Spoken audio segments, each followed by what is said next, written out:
This is Gail Morgan welcoming you to the Libertarian Counterpoint. Now, your host, James Just. Thank you for joining us. With me today is John Cameron in the middle, Richard Fields down on the other end. And gentlemen, there's a issue coming up with the FDA and lack of transparency with specifically the Pfizer COVID vaccine data. The court has now asked for 75 years to produce the details on the COVID vaccine trial results. Now, we're supposed to trust these trial results. You know, we're not anti-vaxxers here. We're all for people who choose to get the vaccine, want to get the should get it. But how are we supposed to trust something if they're saying, well, we're not going to give you the data for 75 years? That's not how science is done. Science is you create the data, you share the data so people can analyze it and find out if something's wrong. What's going on here? Well, it's interesting. The plaintiff that filed the suit against the FDA under the Freedom of Information Act asked for the results, all of the information that Pfizer submitted to the FDA, asked to receive it within 108 days, which coincidentally, and I'm sure not accidentally, is the amount of time the FDA took to approve the FDA vaccine. So 108 days to approve to look over all of the data that Pfizer provided and approve the vaccine. And Pfizer, or now the FDA, is saying, well, initially they said we need 55 years to release all the information that was submitted to us by Pfizer. And the people making the request appealed, and Pfizer came back and said, well, no, it needs to be 75 years now. So they basically just doubled down. And you have to ask. I mean, not only that, but all the vaccine companies, Pfizer included,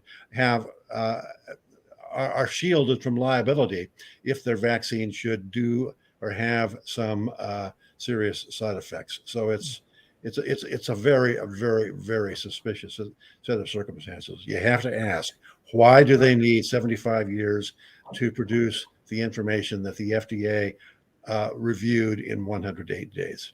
So that's Pfizer that needs 75 years, or that's the FDA needs 75 years? Pfizer and the FDA. I think it's the FDA that's refusing. Well, then it makes complete sense. Well, because the FDA is a government agency, and they pretend to read a study in 108 days, but they can't. They know they can't they can't comprehensively fudge all the data to justify their decision without taking about 75 years to do it. So I don't. In I think it's New Zealand and Australia, maybe it's New Zealand or Australia, and I could be speaking out of my hat here, so bear with me. The vaccine makers are not shielded from lawsuits, and there's something like 10,000 actions because of side effects, the heart inflammation and other things that are going on pending in whatever country it is now. I'll look it up for the next show. But anyway, so we decided to I guess shield vaccine makers here, and the government assumes liability. But in other countries, apparently that's not the case. So I don't know the ins and outs of it, but I find it it's either scurrilous, it's either they're hiding something, or they're completely incompetent, or my choice, government agency, both. Yeah. So it's another reason why any association between an independent regulatory agency and the companies they favor is laughably wrong, and in a nice libertarian world it wouldn't exist. So yeah, it's strange that normally this kind of thing, 55 years, it's kind of used for national security reasons. Well, what the hell could national security reasons could be this Pfizer data be? What is it might be to forestall an active civil war. Who knows? Yeah, it's outrageous. It is really outrageous about this 55-year thing. It's stunning. But speaking of outrageous, we're going to go here to inside California politics here a minute. Oakland Mayor Libby Schaaf has there plans on helping to fix the violence in Oakland, right? They've now decided that we get all those cops and defund the police things. Now we've got to reverse all that. Now we have to go back and hire all those cops again. We have to crack down on. So essentially, all this nonsense that they've spent the last 2 years, 3 years, however long it's been in the Bay Area, now what, a decade now, I suppose, is now all coming apart at the seams. And now all of a sudden they're having to backtrack because I guess her career is more important than her values. I don't know what the heck is going on down there. Well, the money quote is that it used to be the meme was defund the police and take the money that you're spending on police and spend it on intervention and prevention, et cetera. Now the mayor of Oakland is saying, well, no, never mind. Don't defund the police.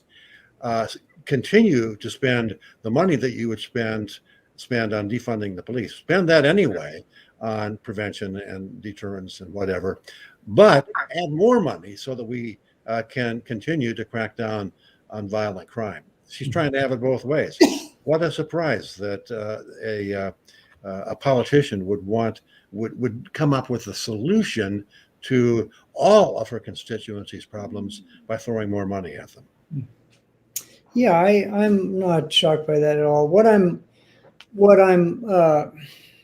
And I'm not shocked by this either. I'm disgusted by the lack of mea culpas, because this, all these organizations, all these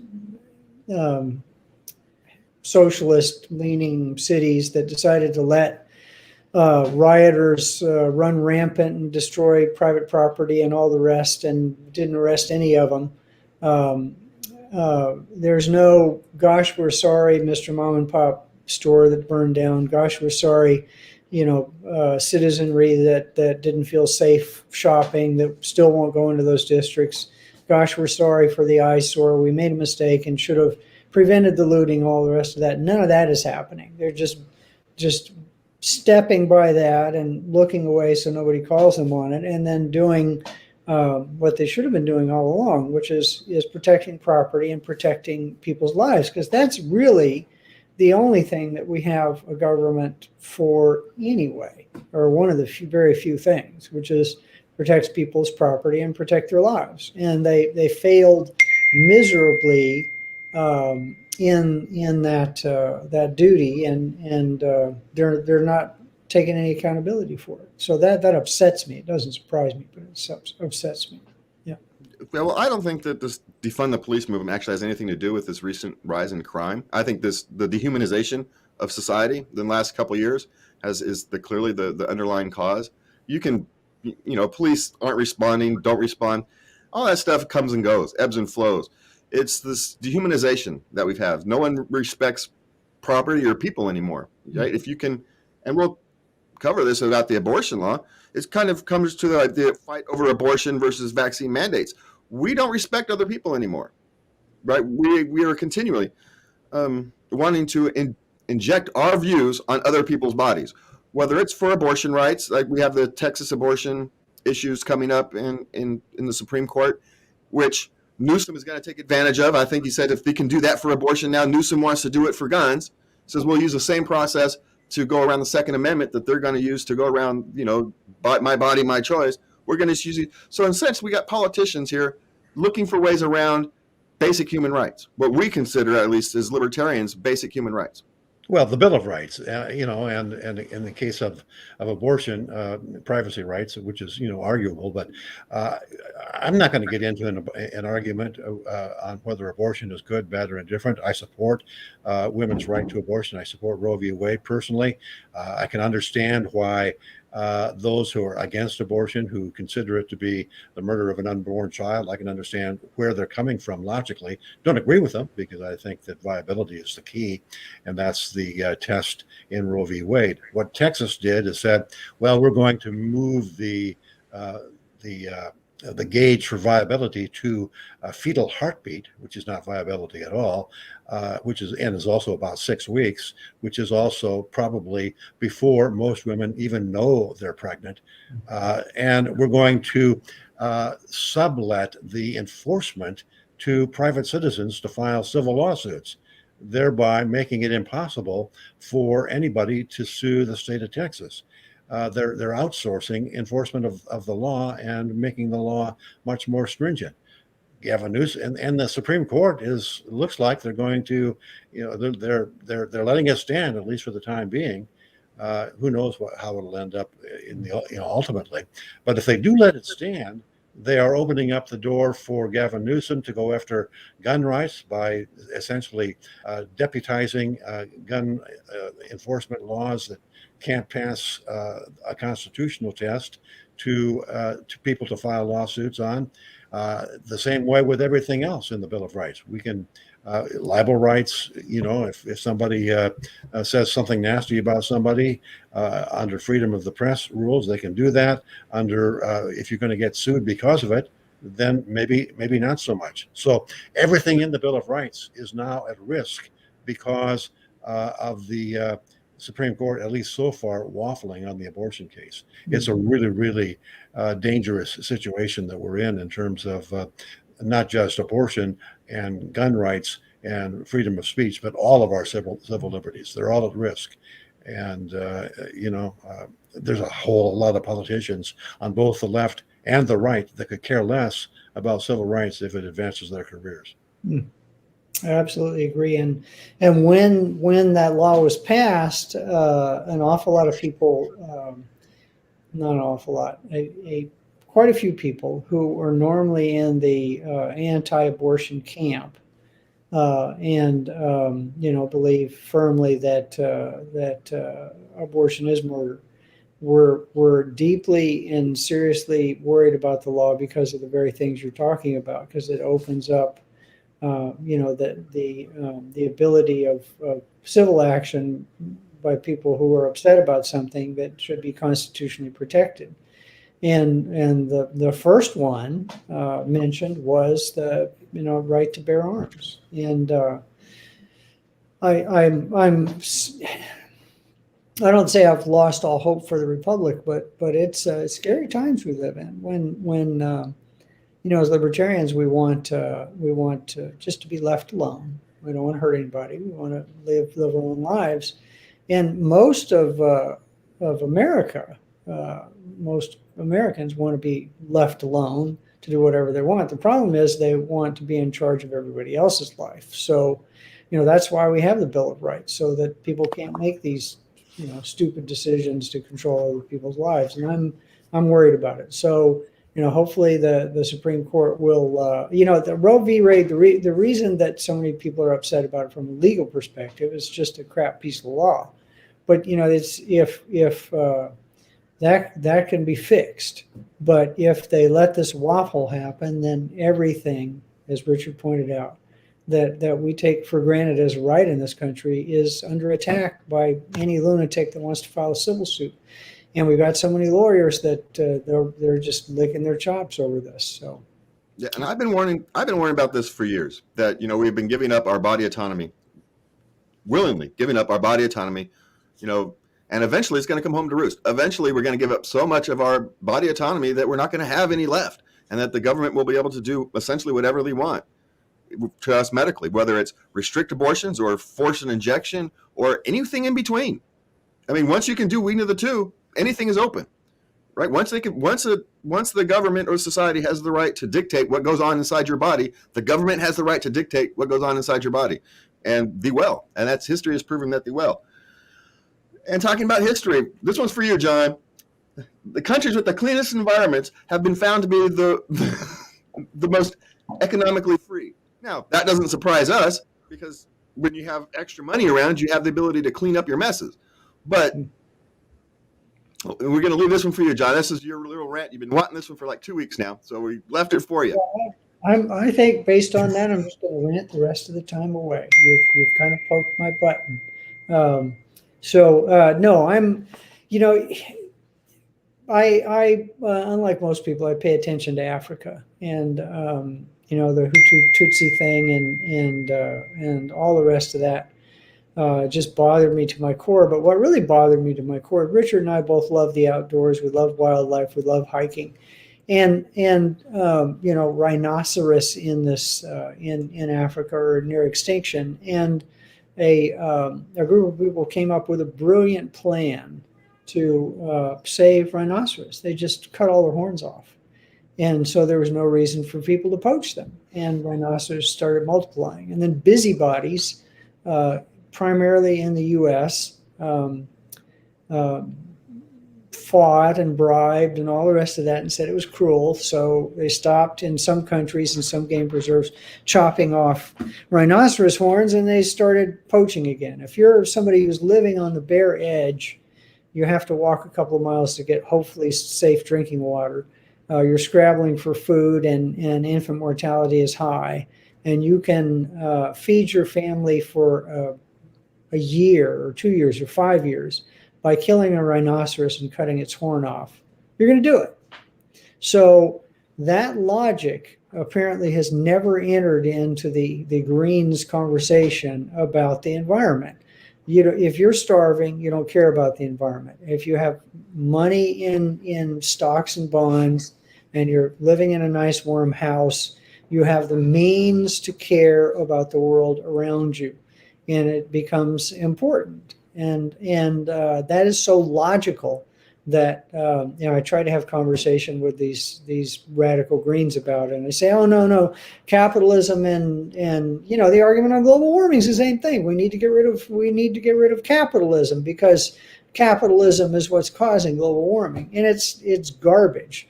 That you line up the Yale study about the countries that do the best record on the environment, have the best record, have the cleanest water, the cleanest air, that where species are thriving, that are endangered and wiped out in other places because they got pretty feathers that might sell for $1 in a market somewhere, and the recent study of economic freedom.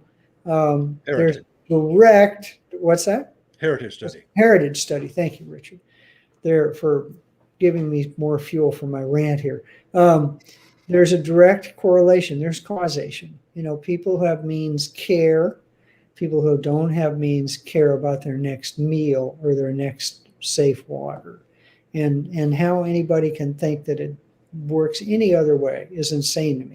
And these, the countries where capitalism doesn't exist, or their species are being wiped out left and right, and they're ecological and environmental disasters. And the countries where capitalism is the strongest, nature is being taken care of. And my rant's shorter. I just ran out of steam. So I think it's interesting if you take a look at the bar chart that compares free country, economically free countries, mostly free, somewhat free, and I forget what the various gradations of freedom, down to repressive. The correlation continues all the way down that slope until you get to repressive. If you're in a repressive economy, I mean the very worst, the North Korea, the places like that, then you get less pollution. I'm guessing it's because there's no economic activity going on at all. You have to basically shut down economies entirely before you have any benefits from less capitalism. And of course, that's what the left, unstated goal, but that's what some of the more radical leftists want to do. They want to basically shut down the economy, except for, of course, for their own privileged circle. Yeah, they seem to think that nature is this nice, comfortable place where, we all can sit around the campfire singing Kumbaya and eating s'mores or something without all this other stuff around us. It's not possible. Human history was brutal, cold, brutal place. It's not like there was ever a time in human history where we got to sit around and eat strawberries lazing by the river. It didn't happen. I don't know what these people live in, like a Disneyland cartoon. I don't know what these people think the nature was. They think nature is like Disneyland cartoon or something. And everything gets along. They believe that the Garden of Eden actually existed in real time or something. Yeah. Well, the problem with that thinking is that it's carried over, like the formed a fork movement, and these small truck farms and everywhere. People don't realize that the environmental impact of the inefficiencies of scale is huge. Their efficiency of scale are real and they exist. And modern farming technology is Richard could go on forever about this because he is a farmer, was and is a farmer, and has another farm now, or at least a farm one generation removed. And the modern farmers take much better care of the environment because they have the tools to do it than in the past. These pastoral farms they do pictures of with people planting crops by hand and having a horse pull a harrow and all the rest of that. Oh, that's the way farming should be. Yes, people died from exhaustion on those farms, and not to mention they had to put up with a bunch of horse manure. Yes, and their ideas are horse manure, and we can probably go on to the next subject. Yeah. Well, speaking of horse manure, there's been a poll recently by the Builders BFI, the Builders BIA, the Builders Institute Association. Sacramento does not like the high home building fees we have here in Sacramento. And apparently here in Sacramento, we have our home building fees add on essentially $95,000 just off the top of a house from than other cities like in the Central Valley.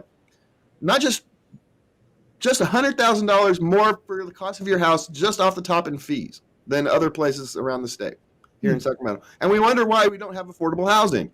That's $100,000 right off the top. Well, James, I don't see how you could be upset about our efficient government taking that $100,000 and making Sacramento a virtual paradise. I mean, we have wonderful roads, we have fantastic schools, we have no homeless. It's a Garden of Eden here. Why? Oh, wait, I'm sorry, we don't. Yeah. So, the thing about government is that, no matter how much money and power you give them, they're going to want more of both, and they're going to accomplish a whole lot less than private industry would do. So, and I talked to this guy, he's never going to watch the show, I'm not going to mention him by name, who's a developer. And he talks about how the problem with education in California is because of the law that was passed limiting property taxes to 1.5% of value.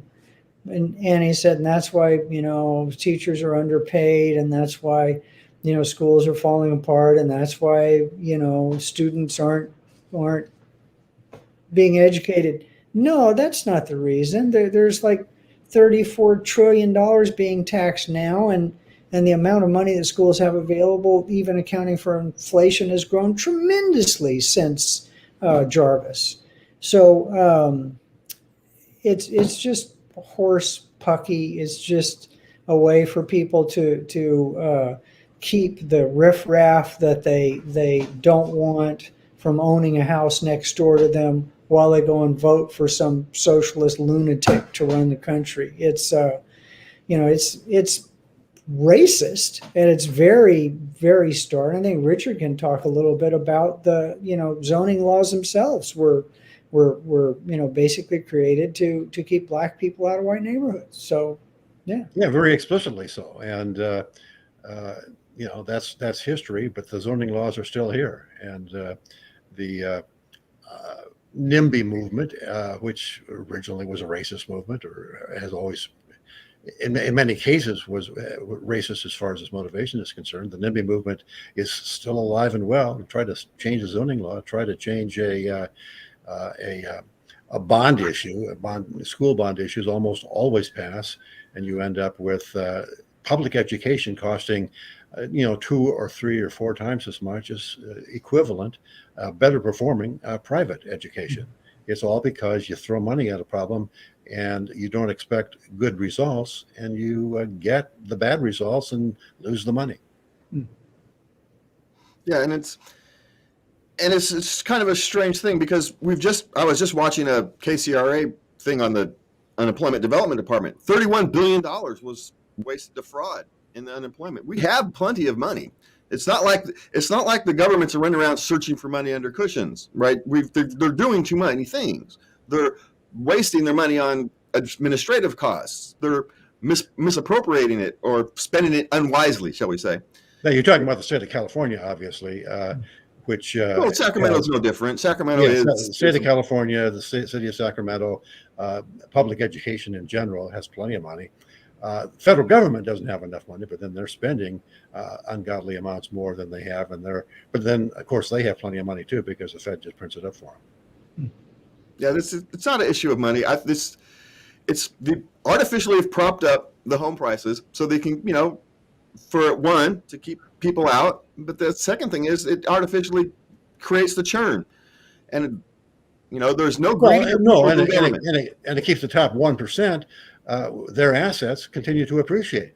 They're the people that own the McMansions. They're the people that own the estates. They're the people who very much benefit when property prices skyrocket. It's not the people that don't own a home that benefit when property prices go up. No. So we complain about gentrification. It's these type of policies that are actually defeated. So anyway, we got about a minute left. Elon Musk this weekend seemed to have taken a libertarian turn. What do you guys think? We got about a minute left or so, maybe two. Go, John. No, well, I thought Richard would have a lot to say about this. I don't know if my thoughts are organized, but I'll try. So Elon has been a great beneficiary of government largesse, and has, I don't know if he's that cynical or what, but he's pretty much came out and did a rant against the Build Back Better and the infrastructure and all the rest of that. And he coined some very nice phrases. He talked about government regulation basically being hardening of the arteries that kills the economy. That government needs to get out of the way and stop supporting certain industries to the advantage of others. And it's strange that it happened right, apparently, and I didn't know this, part of the Build Back Better, or one of the scam bills they've passed, says that every electric car gets a $7,500 federal tax credit. But if it's produced in a union plant, and oh, by the way, Tesla's not union, it gets an additional $4,500 tax credit. And it seems his timing seems a little bit suspect. Yeah, I mean, he's talking his own book, but it's interesting. I think probably Elon Musk is a libertarian at heart, but if government's going to throw money at him, he's going to take it. Yeah. And I don't blame him for that. I really don't. No, I do it. Yeah. And I mean, we got to get our tax money back somehow or another, hopefully. And but the interesting thing that I thought he said was that I'm paraphrasing here. I'm not going to get the quote right, but something along the lines of government is a monopoly, and it's the only monopoly that has the power of force behind it. Yeah. And that's straight out of the anarchist playbook. I mean, that's radical, but it's true. And time is the force. He's also been named Man of the Year by Time Magazine. So I don't know what the hell that means, but it's got to mean it's got to be better than naming time. We've got to go. Thank you guys for being here with us this week. Thank you all for watching us, and see you next week. Thank you so much, Richard. Thank you so much, James, as always, for a wonderful experience on Libertarian Counterpoint. I thoroughly enjoy it. The opportunity to